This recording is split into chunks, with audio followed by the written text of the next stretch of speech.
So a few years ago, I went to the Tattered Cover bookstore, and I bought this notebook. And it was one of the scariest and hardest things I've ever done, because I knew what was going inside of this notebook.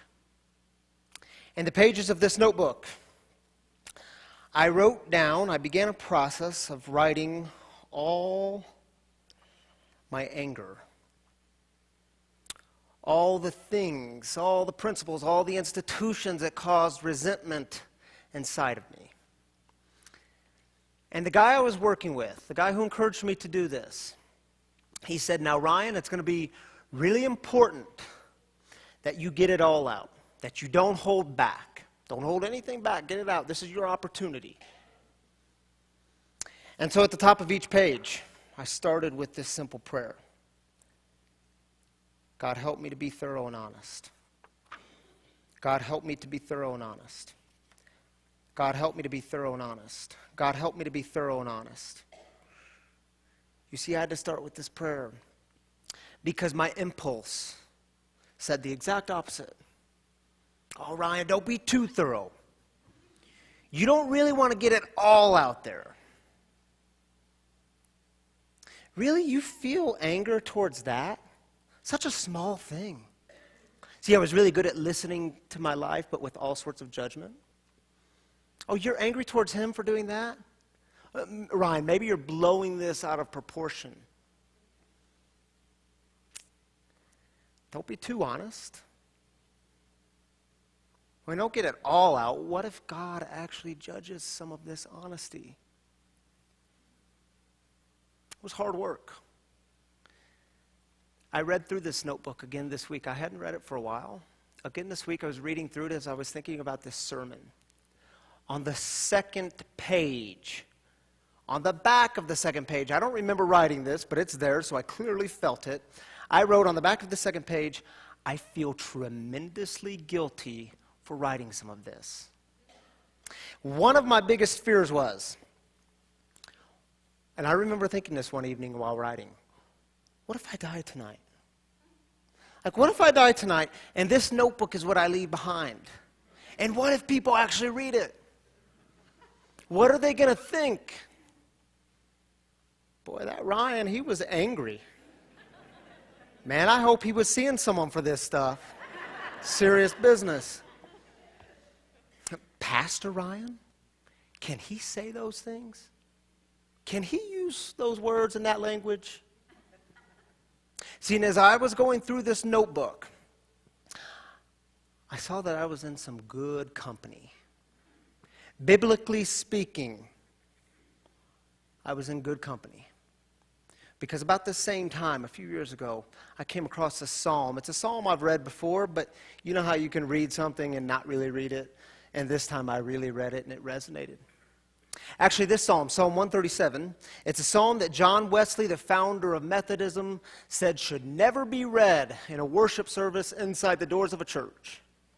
Doesn't that make you want to read it? So we're not actually going to read it, but I will kind of rehash the story for you. This psalmist is angry, really angry. He and his people have just been taken into exile where they're living in this foreign land. Because the Babylonians came in to his land, destroyed it, ransacked it, took some of their women and raped them, took some of their children and had them killed. And this psalmist begins to cry out to God. God, remember them and what they did to us on this day. And he goes on. God, give a blessing to all those who take the children of the Babylonians and bash them against the rock. Oh my goodness. Can he say that? This is our sacred scriptures. Can he say that? Can he use those words? Can he use that language? And at the same time, there's just something kind of beautiful about it. There is something beautiful about someone who is brave enough Someone who is honest enough to deal with the interiors, to deal with what's going on inside. There's something beautiful about someone who trusts God enough with this kind of anger. And so as I was going through my notebook, for me, this became a beautiful saving act of prayer, where I could get it out. I could be honest with the interior. Rob Bell, he's one of my favorite theologians and communicators and authors. He says this about prayer. Prayer is ripping open your rib cage so that your heart can breathe. When I began this process of writing in this notebook, it was the sacred act of prayer for me. The act of ripping open my rib cage so that my heart could breathe again. Speaking of prayer, here's what we'll do. We're going to do two scriptures. We're going to start with the Old Testament prophet Jeremiah, where he gives us another really beautiful, honest prayer. And then we'll turn things over to Jesus and look at this really weird and cool story about Jesus cursing a fig tree.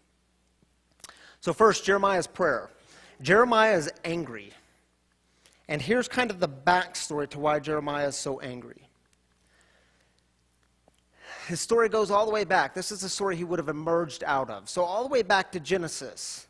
Abraham. Remember when God came to Abraham and said, look, your thing is going to be you and the generations after you. You are going to be a people, a tribe that blesses other people, blesses other tribes, all the other nations. Like, this is your thing in life, to bless other people. You're no longer just a tribe for yourself. You will go to others and love them and bless them. Now, fast forward to Jeremiah's time. By Jeremiah's time, things went awry. The people built a temple to their God using slave labor. They were exploiting the poor, using their positions of power to get more power and more wealth. The high priest, so you can think of the high priest as kind of the manager of the temple. He was also the one who was supposed to preserve this beautiful story of being a tribe, a nation, a people that blesses other nations. But this wasn't the case. He was taking the temple taxes. The temple taxes were supposed to be distributed to the poor and the needy in their midst. He was taking the temple taxes and keeping them for himself so that he could gain more wealth. Things got so bad by Jeremiah's day, the people were actually taking their children and offering them as child sacrifices to other gods. So prophets come along and they speak against these abuses of power. Prophets like Jeremiah come along and say, we can't keep going down this road. We're actually becoming weaker, and our neighbors, the Babylonians, the great superpower of the day, they're going to step in and crush us if we don't change. And by the way, we can't keep offering our children as sacrifices. How long will God let this go on? So the high priest has Jeremiah beaten, put in stocks, and publicly humiliated. So Jeremiah begins to pray. Chapter 20, verse 7. Lord, you enticed me, and I was taken in. You were too strong for me, and you prevailed. Now I'm laughed at all the time. Everyone mocks me. Every time I open my mouth, I cry out and say, violence and destruction. The Lord's word has brought me nothing but insult and injury constantly. So I thought, I'll forget him. I'll no longer speak in his name. Jeremiah is angry, right? And you can understand why Jeremiah is so angry. God, all I told him was, we can't keep going down this road. All I told him was, we can't keep sacrificing children to the god of Molech. Fair warning, we're skipping ahead just a couple of verses and things get really weird. Jeremiah takes a major turn. And Jeremiah's prayer is all over the place. It's kind of what makes it beautiful. Verse 13, major turn. But sing to the Lord, praise the Lord, for he has rescued the needy from the clutches of evildoers. Jeremiah, how'd you get there? You were just saying this thing about God, and 3 verses later, 4 verses later, you're saying this thing. How did you get there? Now, before we pass too much criticism and judgment on Jeremiah, think about your own life. Think about how anger might have functioned for you. Have you ever been so hurt by someone, or a group of people, or an institution, or principles? Ever been so hurt, so wounded, so betrayed? And then in the very next moment, you say to yourself, oh, but I'm not going to let this thing get me down. I'm going to take the high road here. I'm going to be better than them. This thing isn't going to drag me down. Life is good. God is good. Sing praises to the Lord. And then in the next moment, the anger creeps back up and you don't know how you got there. Very next verse, verse 14. Cursed be the day that I was born. May the day my mother gave birth to me not be blessed. Skipping to the end of the prayer, verse 18. Why was I ever born when all I see is suffering and misery and my days are filled with shame? He's angry. And don't you get the sense that his anger is mixed in with a bit of grief and loss? Like, God, what happened to my people? This isn't the story we were given. This isn't what we were called into. How did we go from there to here? Have you ever felt like this? Have you ever experienced this kind of betrayal? Have you ever been wounded like this? Maybe it was individuals, or maybe it was a group of people. Maybe you were part of a group where you know you started as this thing, and you were all about it. You were gung-ho for this thing. And some years went by, and you thought, how did this happen? How did we get here? How do we start here and then end up here? You got some anger? Get it out. Get it out. Deal with it. Put words to it. Name it. Give it a language. Get a notebook if you have to. Get it out. Find a closed-mouthed friend, someone that you trust, and go through the anger with someone. Journey with someone. Get muddy. Get dirty with someone. Don't let the anger just churn down in the depths, because it never, ever, ever produces anything good. In fact, in my experience, when you let it just churn down in the depths, it causes spiritual disease. And you can't really see yourself or God or the world accurately. You see those things with a distorted view. And you begin with all the wrong assumptions. Well, maybe this is just the way life is. Little old me, I can't change anything. So I'm just going to protect me and my own. I'll just focus on myself again. Get it out. And I love how the prayer ends. Cursed be the day that I was born.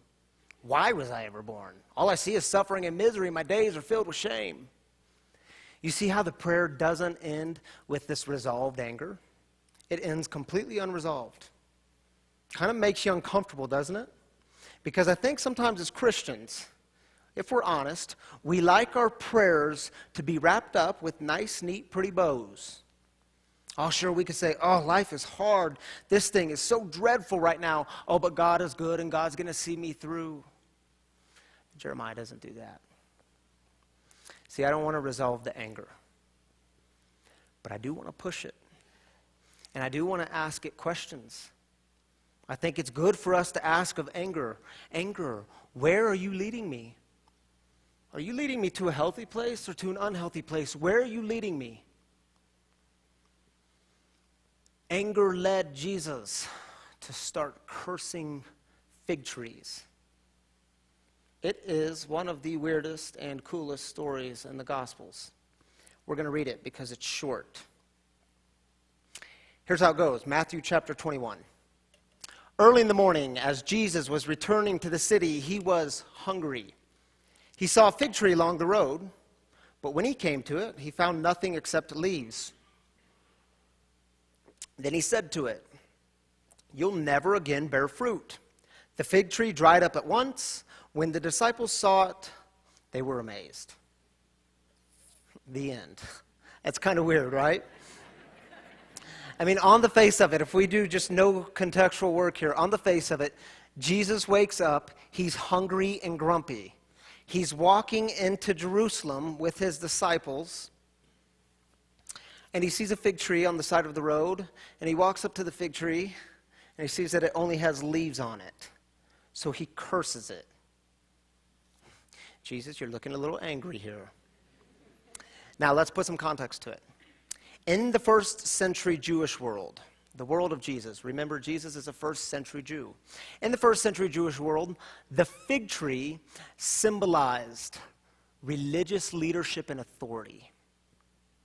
The fig tree was the symbol of religious establishment.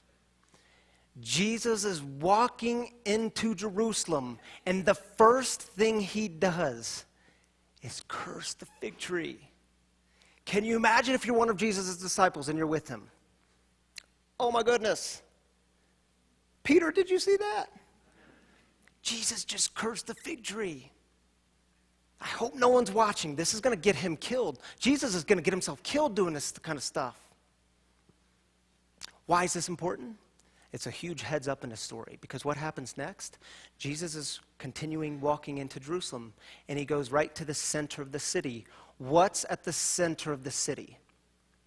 The temple. Jesus shares a lot of anger with Jeremiah. So remember Jeremiah as we rehash the story. Jesus walks into the temple, and he starts driving out those who are selling doves. Why would he drive out people selling doves? Well, if you go into the temple and you want to make an animal sacrifice, you'd have to buy a dove. Keep in mind, keep the people in their day and in their time. Don't try to bring them in our day. Yes, it might sound weird to us. But if they wanted to make a sacrifice, they'd have to buy a dove.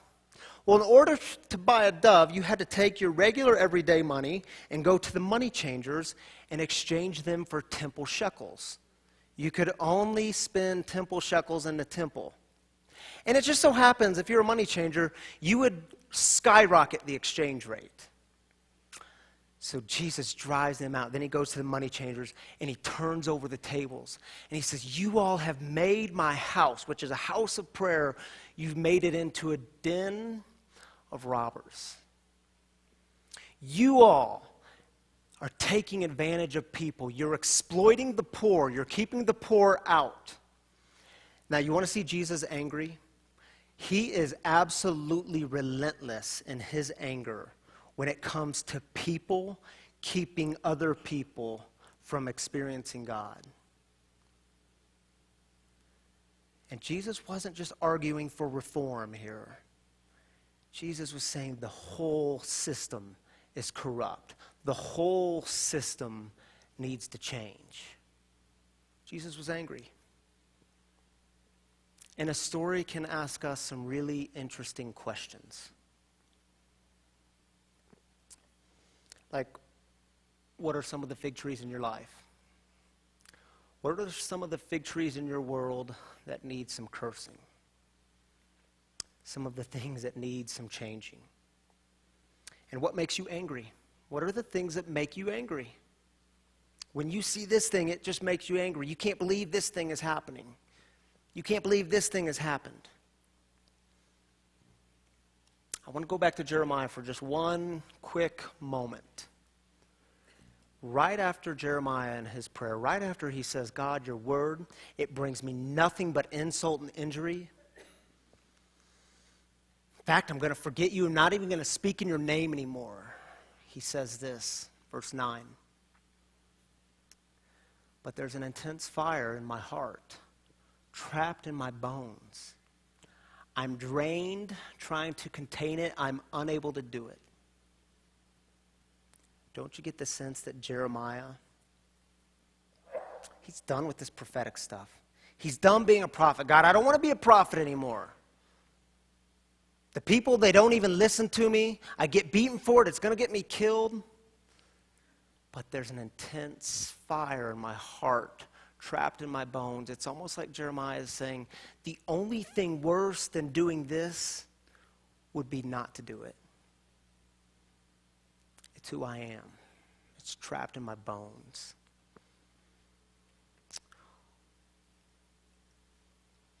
What are the things that make you want to go to the center of it all and start turning over the tables? It might be the thing that terrifies you. It might be the thing that when you think about it, it makes your hands all sweaty, makes your stomach kind of turn upside down. But you know the only thing worse than doing this thing would be not to do it. What is that thing for you? Or as the author Elizabeth Gilbert puts it, what are the things that make you come alive? What makes you come alive? Stop asking, what does the world need? Ask, what are the things that make me come alive? Because that's what the world needs from you. The world needs more people who are more aware and more awake and more alive. Not people who are walking around with spiritual disease, with all kinds of resentments, and all kinds of dishonesty about what's going on in here. We need people whose souls are alive. So you got some anger? Some stuff you haven't dealt with? Deal with it. Put words to it. Name it. Get it out. Join the tradition of the Psalms and the prophets and be brutally honest with God about what's happening in here. God can handle your anger. And when you do this, your life will be different. Doesn't necessarily mean your life will be easier. But in my experience, your life will be way better, way more meaningful, way deeper relationships. So it's only the third week in January. We can still ask the questions, what will this year look like? Let's ask them together. This year, what are the few things? You can't do it all. You can't give yourself to everything. That'll cause burnout and all sorts of mess. But what are the few things you're going to give yourself to? And what are the things you're going to pour your energy into? And what's the thing that's trapped down in your bones? The thing that you know you have to do because it's who you are. It's what you were created to do. And what are the things that make your soul come alive?